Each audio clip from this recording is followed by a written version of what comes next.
हमारे चारों तरफ हू का सा आलम था। रास्ते में कहीं खेत आ जाते और कहीं वीराना शुरू हो जाता। इस इलाके से मैंने पहले कभी बॉर्डर क्रॉस नहीं किया था। पहलवान सिख आगे आगे चल रहा था। एक जगह वो मेरी तरफ देखकर बोला, कर्नल साहब, तुम इतनी छोटी उम्र में कर्नल कैसे बन गए? फिर तुमने मुसलमानों वाली शक्ल बना रखी है। मैंने कोई जवाब न दिया। वो खुद ही चलते चलते थोड़ी देर चुप रहने के बाद बोला, माफ़ करना महाराज, ये तुम्हारा सरकारी मामला है। मैं फिर भी खामोश रहा। हमें खुश्क नाले में से गुजर कर ऊपर आए तो सामने दरख्तों में 2-4 उभरी हुई ढेरियां सी दिखाई दी। स्मगलर सिख रुक गया और ढेरियों की तरफ इशारा करके बोला, ये अपनी फौज के मोर्चे हैं। ये लोग मुझे जानते हैं, इन्हें तुम्हारी इतला मिल चुकी है। मैं जाकर इनसे बात करता हूँ। क्योंकि आगे पाकिस्तान का बॉर्डर है, वो झुककर चलता हुआ एक मोर्चे की तरफ बढ़ गया। कुलसूम मेरे करीब खड़ी हो गई। मैंने महसूस किया कि इसका जिस्म कांप रहा है। यह सर्दी की वजह से नहीं बल्कि मौत के खौफ की वजह से था। कुलसूम ने मुझसे पूछा कि स्मगलर ने यह क्यों कहा था कि यह एक सरकारी मामला है। मैंने कुलसूम को अपने बारे में ना हकीकत बताई थी और ना ही बताना चाहता था। सिख स्मगलर की हमाकत के बायस इस पर किसी हद तक बात खुल गई थी। मैंने फौरन यह कहकर इसका जहन साफ कर दिया कि ये स्मगलर इंडियन फौजियों और इंडियन मिलिट्री इंटेलिजेंस से भी मिले होते हैं। मैंने इंडियन इंटेलिजेंस वालों को भी रिश्वत दे रखी है। कुलसूम खामोश हो गई। चंद लम्हे बाद पहलवान सिख स्मगलर झुका झुका वापस आया और बोला, मोर्चे के बाएं जानिब 15 फीट के फासले पर जाकर जमीन पर बैठ जाना, बस बाकी काम वहां का हवालदार गंगा प्रसाद खुद करेगा। ये कहकर वो सिख स्मगलर वापस चला गया। मैंने कुलसूम को साथ लिया और अंधेरे में फूंक फूंक कर कदम उठाता हुआ मोर्चे से जरा हटकर आगे बढ़ने लगा। यहाँ जमीन पर सख्त घास उगी हुई थी जो शबनम में गीले कांटों की तरह लग रही थी। स्मगलर की हिदायत के मुताबिक मैं कुलसूम के साथ भारतीय मोर्चे से कोई 15 फीट दूर जाकर बैठ गया। चारों तरफ मौत का सा सन्नाटा था। मोर्चे की तरफ से कोई आवाज नहीं आ रही थी। दूर किसी जीप के गुजरने की आवाज सुनाई दी। ये पाकिस्तान या इंडिया की गश्ती पार्टी थी जो रात के वक्त सरहद के साथ साथ घूम रही थी। जब ये आवाज दूर जाकर गायब हो गई तो मुझे मोर्चे में से एक इंसानी साया आपकी तरफ आता दिखाई दिया। यह हवालदार गंगा प्रसाद था। इसने खिलते हुए सब्ज रंग की वर्दी पहन रखी थी। इसकी कांधे से राइफल लटक रही थी। करीब आकर वो भी जमीन पर बैठ गया। अंधेरे में इसकी प्याजी आंखें किसी खूनख्वार बिल्ले की आंखों की तरह चमक रही थी। कर्नल साहब, रास्ता साफ है। पेट्रोल पार्टी दूर निकल चुकी है। सामने जो आधे फरलांग का मैदान है, इसे भाग कर पार कर जाओगे। आगे पाकिस्तान शुरू हो जाएगा। एक ऊंचा टीला आएगा, इसके साथ खुश्क दरिया शुरू हो जाता है। वो तुम्हें ब्रेके रोड। वो बात करते करते अचानक रुक गया। इसने गर्दन एक तरफ करके मेरे पीछे गठरी बनी बैठी कुलसूम की तरफ देखकर पूछा, ये कौन है? मेरा ख्याल था कि सिख स्मगलर ने कुलसूम के बारे में इसे बताया होगा, मगर इसने ऐसा नहीं किया था। जब मैंने हवालदार गंगा प्रसाद को बताया कि ये मेरी बीवी जुगंदर कौर है और ननकाना साहब वाले जत्थे से रह गई है, ये जत्थे के साथ अपने आप वापिस आ जाएगी। हवालदार की गर्दन तन गई।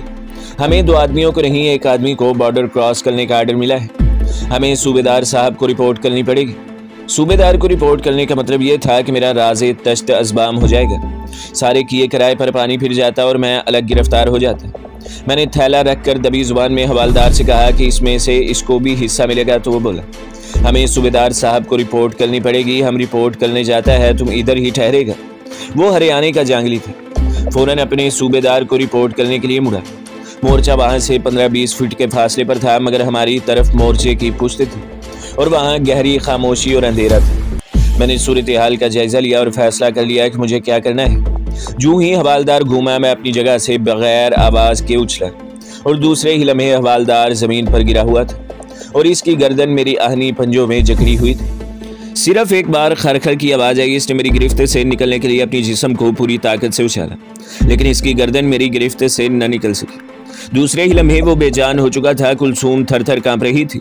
मैंने हवालदार की लाश पीछे घसीट ली और कुलसूम को पीछे आने का इशारा किया। हवालदार की राइफल मेरे कांधे से लटक रही थी और मैं इसे झुककर अंधेरे में घसीटता निसफ फरलांग का बॉर्डर एरिया क्रॉस कर रहा था। कुलसूम मेरे पीछे पीछे तेज तेज दौड़ रही थी। मैं जितनी तेजी से चल सकता था लाश लेकर वहां से निकल गया। दूसरी जानिब सफेद रंग की छोटी छोटी बुर्जियां बनी हुई थी। ये पाकिस्तानी बॉर्डर की लकीर थी। हम पाकिस्तान का बॉर्डर क्रॉस कर गए। सामने टीला आ गया। इसके पहलू में दरिया था जिसका पाट खुशक था। ये रावी था। मैं हवालदार की लाश घसीटते हुए थक गया था। यहाँ कहीं ना कहीं पाकिस्तानी मोर्चे भी हो सकते थे, मगर मुझे ऐसी जगह से सरहद पार कराई गई थी जो पाकिस्तानी बॉर्डर फोर्स के 2 मोर्चों के दरमियान वाक़ थी। दरिया में टीले के साए में किनारे किनारे सरकंडे उगे हुए थे। लाश को काफ़ी आगे ले जाकर मैं रेत पर लेट गया। कुलसूम भी मेरे पास ही सिमट कर बैठ गई और बोली, ये आपने क्या किया? इस लाश को कहाँ ले जाएंगे? मैंने इसे खामोश रहने का इशारा किया। फिर हवालदार की राइफल से सरकंडों के करीब ही दरिया की गीली और नरम रेतली जमीन खोद कर एक गड़ा बनाया और लाश इसमें डालकर रेत से गड़ा पुर कर दिया। मैं हवालदार की लाश को भारतीय बॉर्डर के एरिया में नहीं छोड़ना चाहता था। जाहिर है इसकी कंपनी के आदमियों को इसकी लाश मिल जाती और मोर्चे में सब इसी नतीजे पर पहुंचते कि इसे मैंने हलाक किया है। ये बड़ी खतरनाक बात थी, चुनाचे मैंने लाश को पाकिस्तानी इलाके में दफन कर दिया। जब दरिया में पानी आएगा तो लाश बहकर आगे निकल जाएगी। अगर जंगली दरिंदों ने लाश को बाहर भी खींच लिया तो भी पाकिस्तानी बॉर्डर वाले यही समझेंगे कि ये इंडियन हवालदार गैर कानूनी तौर पर पाकिस्तानी सरहद में दाखिल हो गया था कि किसी वजह से मारा गया। मैंने कुलसूम को साथ लिया और दरिया के ऊंचे किनारे की ओर में आगे बढ़ना शुरू कर दिया। आसमान सितारों से भरा हुआ था, सर्दी खूब पड़ रही थी। आसमान के मशरकी किनारों पर नीली रोशनी का गुबार उभरना शुरू हो गया था, गोया रात ढल रही थी और पू फटने वाली थी। मेरे एक हाथ में जाफरान और कस्तूरी वाला थैला था। अपनी कुराकली टोपी मैंने बगल में दबा कर रखी थी। जब हम काफ़ी आगे जाकर दरिया के खुश्क पहाड़ से निकलकर किनारे के सरकंडों में पहुंचे तो मैंने टोपी पहन ली। अब हम पाकिस्तान की सरजमीन में थे। मैंने कुलसूम को भी तसल्ली दी कि हम अपने वतन अजीज़ में पहुंच चुके हैं, मगर वो अभी तक घबराई हुई थी और इससे बात नहीं हो रही थी। हिंदू हवालदार के कहने के मुताबिक आगे जो कच्ची सड़क शुरू हुई थी वो लाहौर छावनी की तरफ जाती थी। एक जानिब से किसी गाड़ी की आवाज़ सुनाई दी। मैंने कुलसूम को सरकंडों की ओट में खींच लिया। एक फौजी ट्रक गर्द के बादल उड़ाता हमारे करीब से गुजर गया। दफातन दूर किसी गांव की मस्जिद से सुबह की अजान बुलंद हुई।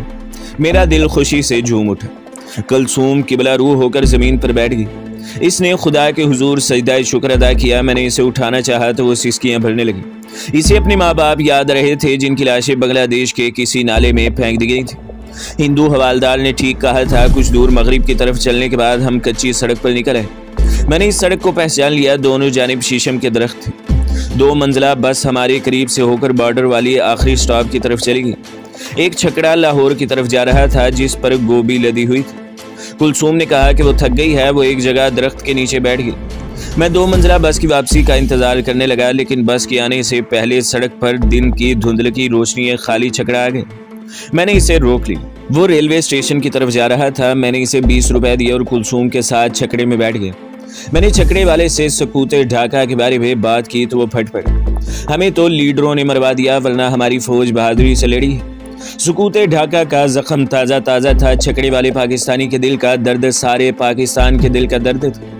इस मेहनत कश की आवाज़ सारी कौम की आवाज़ और सारी कौम का रद्द-ए-अमल था। जूं जूं छकड़ा शहर की फिजाओं में दाखिल हो रहा था और दिन निकल रहा था, रौनक बढ़ती जा रही थी। लाहौर की फिजा मुझे बुझी बुझी सी और उदास लगी। इसकी वजह जाहिर थी। छकड़ा लाहौर रेलवे स्टेशन के अलामा इकबाल रोड वाले एक अड्डे पर रुक गए। यहाँ पहले से बहुत से खाली छकड़े खड़े थे। मैंने कुलसूम को सहारा देकर उतारा। एक लंबी मुद्दत के बाद मैं अपने शहर लाहौर आया था। मेरा हुलिया ये था कि मेरी फ्रेंच कट दाढ़ी थी तो सर पर जच्चाज कैप और पाँव में पेशावरी चप्पल थी। शलवार कमीज पर मैल खोरे रंग की चादर लदी हुई थी। मैं शक्लो सूरत से एक मुदब्बर किस्म का स्कूल टीचर लग रहा था। मैंने आपको अपने माँ बाप के बारे में पहले भी नहीं बताया था और अब भी नहीं बताऊंगा। मैं इस बात का तज़किरा भी पसंद नहीं करता कि मैं अपनी मौत की मुहिम से वापस लाहौर आकर अपने घर वालों से मिलाया नहीं। ताहम लाहौर की फिजा में मुझे अपनी तरह की अपनाइयत और सुकून का एहसास हो रहा था। कुलसूम के चेहरे से भी इत्मीनान झलकने लगा था। मैं इसे इसके माँ बाप के घर फैसलाबाद ले जाना चाहता था कि इसने कहा यहाँ लाहौर के विसनपुरे में मेरी एक खाला का घर है, मुझे वहाँ पहुँचा दो। कुलसूम की खाला का घर विसनपुरे के लेक तंग गली में था। कुलसूम को देखकर पहले तो इसकी खाला सख्ते में रह गई, फिर चीख मार कर इसे गले लगा ली। जब इसे पता चला कि ढाका में सब लोग शहीद हो गए हैं तो घर भर में कोहराम मच गया। मैं इस चीखों पुकार से फ़ायदा उठाते हुए वहाँ से खिसक गया। बहरहाल इतना ज़रूर बता देना चाहता हूँ कि वहाँ से मैं अपने घर चला गया था। घर वालों को अपने बारे में क्या बताता, दोस्तों के आगे क्या कहानी बयान करता, फ्रेंच कट दाढ़ी मूछ का क्या जवाब पेश किया, ये नहीं बताऊंगा। ये सिर्फ 2 दिन अपने घर वालों के पास रहा और फिर एक रात कराची जाने का बहाना करके इंटरनेशनल होटल में उठ गए। एक गम बुरी तरह खाया जा रहा था। मुझे इंडियन जासूस के भेस में लाहौर में किताबों की एक दुकान खुलवा कर दी जाने वाली थी और लाहौर में मेरे वालिदैन और दोस्त अहबाब भी थे। ये बात कतई मुमकिन थी कि मैं लाहौर में कोई कारोबार करूं और मेरे जान पहचान वाले मुझे मिलने ना आए। वो ज़रूर मुझसे मिलने आएंगे और जो भारतीय जासूस मेरी निगरानी पर मामूर होगा, इससे इल्म हो जाएगा कि मैं असल में कौन हूं। मैं कर्नल गुरमीत से नहीं कह सकता था कि मुझे लाहौर में रहना पसंद नहीं, क्योंकि मेरी पसंद नापसंद की कोई हैसियत ही नहीं थी। अब लाहौर पहुंचकर मैं इस इंतज़ार में था कि कोई जासूस मुझसे मिले और मैं इससे ये बहाना करूं कि लाहौर का पानी मुझे मुवाफक नहीं, इसलिए मुझे पिंडी में दुकान खुलवा दीजिए। मेरे पास बड़ी ख़तरनाक अहमियत की अशिया थी।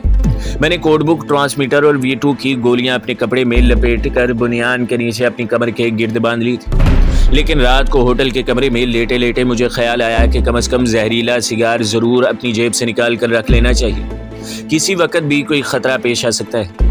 मुझे मालूम नहीं था कि पाकिस्तान में इर्द गिर्द ख़ास तौर पर लाहौर में भारत के कितने जासूस हैं और कौन कौन मेरी निगरानी कर रहा है।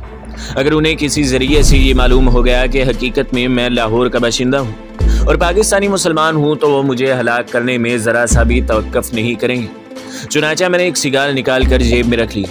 मुझे ये सोच कर हंसी आई कि मैं पाकिस्तान में भारतीय जासूस की हैसियत से दाखिल हुआ हूँ। बज़ाहिर मैं बड़ा ख़तरनाक और अहम तरीन भारतीय जासूस हूँ, लेकिन हकीकत में मुझे पाकिस्तानी इंटेलिजेंस के सरबराह ये इस इदारे के किसी जिम्मेदार रुकन से खुफिया तौर पर मिलकर पाकिस्तान में मसरूफ़ अमल भारतीय जासूस के बारे में मालूमात फराहम करना थी, ताकि पाकिस्तान दुश्मन अनासर का किला कमा हो सके। पाकिस्तान में भारत के कई जासूस काम कर रहे थे, लेकिन मुझे इंडियन इंटेलिजेंस की तरफ से भारत के मास्टर स्पाई जगदेश से मिलने की हिदायत की गई थी, जो पिछले 10 साल से फैसलाबाद में मास्टर फरोजदीन के नाम से घड़ी साज की दुकान चला रहा था।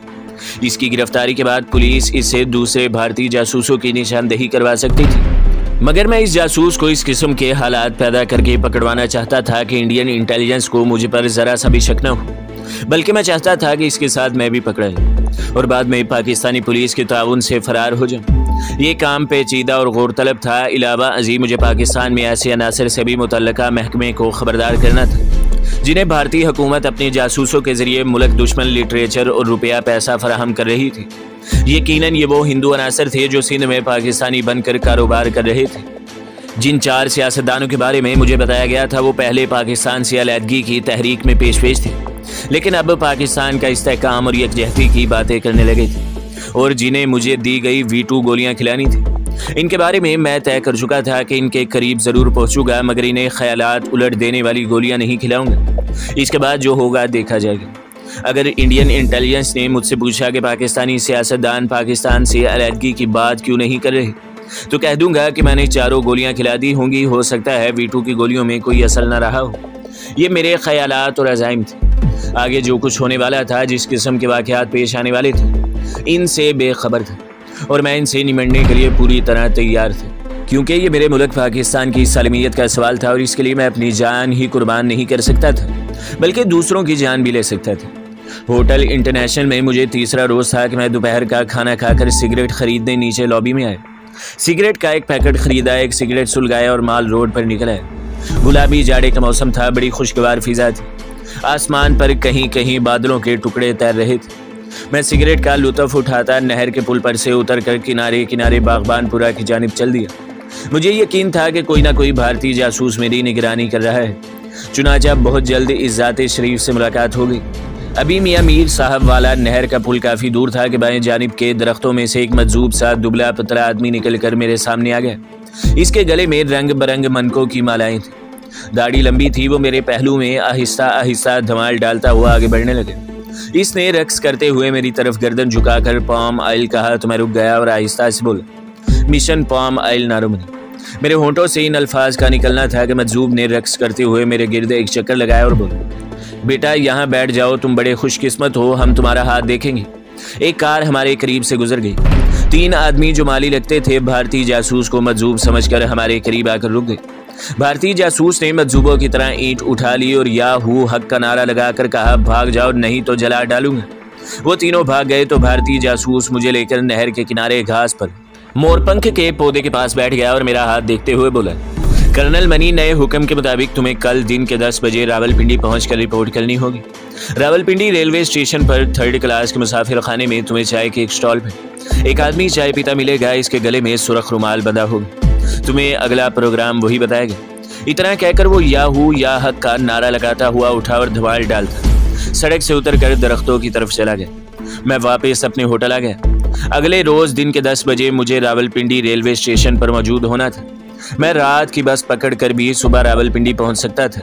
इस नए आर्डर से मुझे यकगोना इत्मीनान हुआ कि मेरा दायरा कार लाहौर के बजाय रावलपिंडी मुतय्यन किया जा रहा है, जहां मुझे कोई नहीं जानता। वक्त ज़ाया करने के बजाय मैंने ब्रीफकेस उठाया, होटल का बिल अदा किया और सीधा रेलवे स्टेशन आ गया। यहाँ से एक वैगन पकड़ी और रावलपिंडी की तरफ रवाना हो गए। रात के 9:30 बजे रावलपिंडी पहुंचकर सदर के एक होटल में एक कमरा लिया, मुंह हाथ धोकर खाना खाया और सो गए। सुबह आंख खुली तो 8:30 बज रहे थे। लाहौर के मुकाबले में रावलपिंडी का मौसम फरवरी के आखिर में भी सर्द था। नाश्ता करके मैं अखबार लेकर कमरे के बाहर धूप में कुर्सी पर बैठ गया और 10 बजे का इंतजार करने लगा। होटल से रेलवे स्टेशन ज्यादा दूर नहीं था। ठीक 9:45 बजे मैंने होटल से निकलकर तांगा लिया और स्टेशन पर 3rd क्लास वेटिंग रूम के बाहर जाकर उतर गए। वेटिंग रूम में कुछ मुसाफिर एक दूसरे से बेजार बैठे थे। इनके चेहरों पर तवील इंतजार की बोरियत थी। मेरी नजरें टी स्टॉल की तरफ उठ गई। वहां दूसरे मुसाफिर खड़े चाय पी रहे थे, मगर इनमें ऐसा कोई नहीं था जिसकी गर्दन में लाल रुमाल पड़ा हो। मैंने सिगरेट सुलगाया और एक बेंच के किनारे पर बैठ गया। अभी दिन के 10 बजे में 4 मिनट बाकी थे। ठीक 10 बजे मैंने एक पुख्ता उम्र के भारी भरकम आदमी को देखा कि शलवार कमीज पर गर्म चादर ओढ़े हुए है, हाथ में थैला है। वेटिंग रूम के टांगा स्टैंड वाले दरवाजे से गुजरकर टी स्टॉल पर आए और चाय का ऑर्डर दिया। मैंने इस पर निगाहें गाड़ दी। चंद लम्हे वो स्टॉल वाले की तरफ मुंह करके खामोश खड़ा रहा। फिर इसने आहिस्ता से गर्दन घुमाकर वेटिंग रूम में बैठे हुए मुसाफिरों का जायजा लिया। ये वही भारतीय जासूस था जिससे मिलने के लिए मुझे हिदायत की गई थी। यकीनन इसे भी मेरा हुलिया बता दिया गया था। एक पल के लिए इसकी निगाहें मुझ पर रुकी, फिर इसने मुंह फेर लिया और कप होंठों के करीब ले जाकर इत्मीनान से चाय की चुस्कियां लेने लगा। वो मुझे हिंदू मालूम हो रहा था। इसके खदोखाल पोठोहार के मुसलमानों जैसे नहीं थे। रंग सांवला था और सर की खुशखुशी बालों में सफेदी झलक रही थी। वो मुझे हरियाणे का हिंदू लग रहा था। टी स्टॉल पर दूसरे ग्राहक भी खड़े थे। मैं इस इंतजार में था कि लोग कम हो तो जाकर इसे अपनी शनाख्त दूं और इसकी शनाख्त तलब करूं। वो भी शायद इसी इंतजार में था। थोड़ी देर बाद वो किनखियों से मुझे देख लेता था। मेरे बेंच के दूसरे कोने पर एक रेलवे कुली बैठा सिगरेट की कश लगा रहा था। कुछ देर बाद रेल की सीटी सुनाई दी। कुली उठ के गेट की तरफ दौड़ा। बेंच मेरे सिवा खाली था। भारतीय जासूस टी स्टॉल से हटकर फर्श पर बैठे मुसाफिरों की टोलियों का चक्कर काटकर आहिस्ता कदम उठाता मेरे करीब आया और बेंच पर बैठ गया। इसने जेब से सिगरेट की डिबिया निकाली, एक सिगरेट सुलगाया और मेरी तरफ जरा सा झुककर बोला, मौलवी साहब क्या टाइम हुआ है? मेरी फ्रेंच दाढ़ी मूंछ की वजह से इसने मुझे मौलवी साहब कहकर पुकारा था। मैंने कलाई पर देखकर बताया। वो खामोश बैठ रहा है। फिर इसने जरा सा करीब खिसकते हुए पूछा कि हवेलियां जाने वाली गाड़ी कब रवाना होगी? मैंने कहा मुझे मालूम नहीं। आप कहाँ जा रहे हैं मौलवी साहब? इसने सवाल किया। पेशावर जाऊंगा, मैंने जवाब में कहा। ना तो मैं इससे शनाख्ती कोड पूछ रहा था और ना ही इसने इस जमन में कोई कदम बढ़ाया था। 5-7 मिनट इधर उधर की बातें करने के बाद इसने पूछा कि मैं कौन सा तेल सर में डालता हूँ। मैंने आहिस्ता से कहा पाम ऑयल। वो खामोश हो गया। इसने थैले में से अखबार निकाल कर खोला और इस पर नजरें जमा दी। तुम्हारा मिशन कौन सा है? वो बिड़बिड़ाया। कर्नल नारो। मैंने आगे का लफ्ज नहीं बोला और इसकी शनाख्त के लिए इसकी तरफ देखा तो वो बोला कर्नल नारो। में बात खुलकर सामने आ गई थी। हम दोनों एक दूसरे को शनाख्त कर चुके थे। इसकी आंखें अभी तक अखबार पर थी। वो मुझे धीमी आवाज में अपने पीछे आने का कहकर उठा और वेटिंग रूम के गेट की तरफ बढ़ गए। पिंडी रेलवे स्टेशन की इमारत से निकलकर वो दाएं जानिब दरख्तों में घिरी हुई वीरान सी सड़क पर चल पड़ा। मैं कुछ फासला रखकर इसके पीछे चल रहा था। आगे ग्राउंड आ गया। सड़क के साथ गार्डिनिया की बाट थी। इसके पीछे एक पत्थर की बेंच थी। वो इस पर बैठ गया। ये जगह सुनसान थी, आसपास कोई नहीं था। इसने अपने थैले में से एक पुराने अखबार का एक टुकड़ा निकाल कर मुझे दिखाया। इस पर पाकिस्तान के एक ऐसे सियासतदान की तस्वीर छपी हुई थी जो हर हुकूमत के खिलाफ बयान देने का आदी था। मैं इसकी सूरत और नाम से वाकिफ था। मैं यहाँ इसका असली नाम नहीं लिखूंगा। आप यूँ समझ लें कि इसका नाम कुतुबुद्दीन था।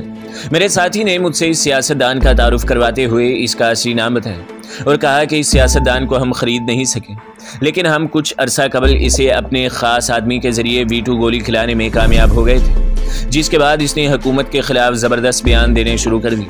ये सियासतदान मुल्क की सलामती का ख्वाहा है और अपने सूबे को अलग नहीं करना चाहता।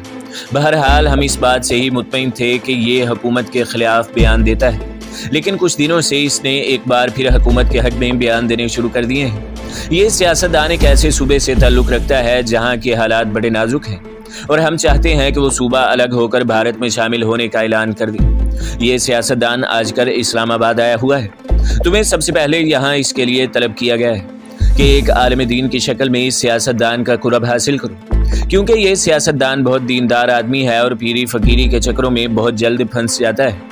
इसलिए इस मिशन के लिए तुम्हारा इंतखाब किया गया है, क्योंकि जिन 4 सियासतदानों को हम अपनी V2 गोलियों का निशाना बनाना चाहते हैं वो सब के सब तोहमात का शिकार हैं और तुम इन्हें आसानी से अपने काबू में कर सकते हो। मैं खामोश बैठा इनकी बातें सुन रहा था।